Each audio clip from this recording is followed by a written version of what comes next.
ازيكم عاملين ايه؟ اتمنى يا رب تكونوا بخير. معاكم احمد الافندي على قناه باكورد. الحقيقه بس عندي تحياتي ليكم ويا رب تكونوا بخير. بمناسبه التصريحات القويه جدا اليومين دول من اهلي والزمالك او من الزمالك والاهلي على الاحداث اللي بتحصل وساعه قضيه كهرباء والاحداث بتاعه السوبر، طلع بس كده عايز تعليق على موضوع احد الاعلاميين وكمان معتز الشامي والناس كتيره جدا.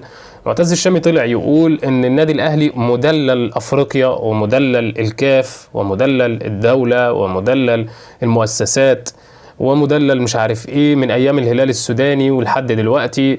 يا جماعه الغوا بقيه الانديه ومش لازم وجمدوا نادي الزمالك وتجميد الفرق الشركات وتجميد واحنا من ايام الملك واحنا اللي بننجح الكوره.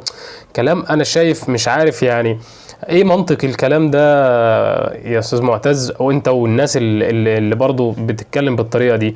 يعني بمناسبه المدلل، هو المدلل ده هو اللي منعكم تصعدوا في افريقيا؟ المدلل ده هو اللي منعكم تكسبوا الكاس؟ المدلل ده هو اللي منعكم انكم تصعدوا حتى في اي بطوله تانية؟ مفيش حد منعكم، يعني مدلل في مصر ومدلل في افريقيا. هل يعقل الكلام ده؟